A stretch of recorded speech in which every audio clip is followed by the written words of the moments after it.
Leviticus 11. The Lord said to Moses and Aaron, "Say to the Israelites, of all the animals that live on the land, these are the ones you may eat.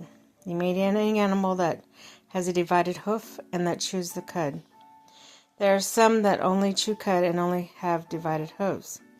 You must not eat them.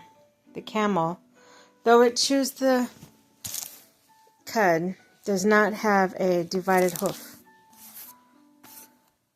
It is ceremonially unclean for you.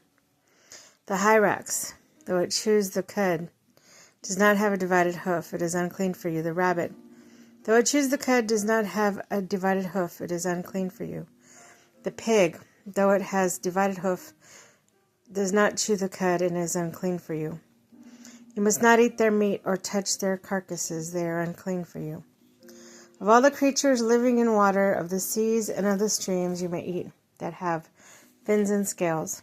But all the creatures in the seas or streams that do not have fins and scales, whether among all the swarming things or among all the other living creatures in the water, you are to regard as unclean.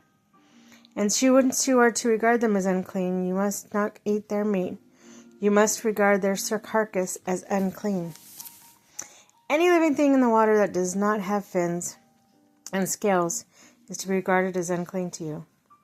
These are the birds you are to regard as unclean and not eat, as they are unclean: the eagle, the vulture, the black vulture, the red kite, any kind of black kite, any kind of raven, the horned owl, the screeched owl, the gull, any kind of hawk, the little owl, the cormorant, the great owl, the white owl, the desert owl, the prey, the stork, any kind of heron or hoopie, and the bat. All flying insects that walk on all fours are to be regarded as unclean to you. There are, however, some flying insects that walk on the fours that you may eat. Those that have jointed legs for hopping on the ground. Of these kinds you may eat any kind of locust, katydid, cricket, or grasshopper. But other flying insects that have 4 legs, you are to regard them as unclean. You will make yourselves unclean by these. Whoever touches their carcasses will be unclean till evening. Whoever picks up one of their carcasses must wash their clothes. They will be unclean until evening. Every animal that does not have a divided hoof or that does not chew the cud is unclean for you. Whoever touches the carcass of any of them will be unclean. Of all animals that walk on all fours, those that walk on their paws are unclean for you. Whoever touches their carcasses will be unclean till evening. Anyone who picks up their carcass must wash their clothes, or they will be unclean till evening. These animals are unclean for you. Of all the animals that move along the ground, these are unclean for you: a weasel, a rat, any kind of great lizard, a gecko, the monitor lizard, the wall lizard, the skink, the chameleon. And of all those that move along the ground, these are unclean for you. Whoever touches them when they are dead will be unclean till evening. When one of them dies and falls on something, the article of whatever's use will be unclean, whether it is made of wool, cloth, hide, or sackcloth. Put it in water, and it will be unclean till evening. And then when it will be clean, if one of them falls into a clay pot, everything in it will be unclean. You must break the pot. Any food you are allowed to eat that has come into contact with water from such pot is unclean. Any liquid that is drunk from the pot is unclean. Anything that their carcasses fall on becomes unclean. An oven or cooking pot must be broken up. They are unclean, and you are to regard them as unclean. The spring, however, or cistern for collecting water remains clean, but anyone who touches of these carcasses is unclean.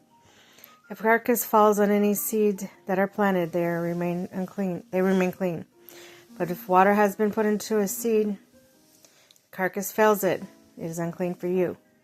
If an animal that you are allowed to eat dies, anyone who touches the carcass will be unclean till evening.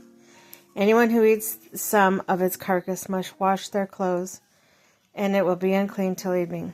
Anyone who picks up the carcass must wash their clothes, and they will be unclean till evening. Every creature that moves along the ground is to regard it as unclean. It is not to be eaten. You are not to eat any creature that moves along the ground, whether it moves on its belly or walks on all fours or on many feet. it's unclean. Do not defile yourselves by any of these creatures. Do not make yourselves unclean by means of them, or made unclean by them. I am the Lord your God. Consecrate yourselves to be holy, because I am holy. Do not make yourself unclean by any creature that moves along the ground. I am the Lord who brought you up out of Egypt to be your God. Therefore be holy, because I am holy. These are the regulations concerning animals, birds, and everything that moves about on the water, and every creature that moves along the ground. You must distinguish between the unclean and the clean, between the living creatures that may be eaten and those that may not be eaten.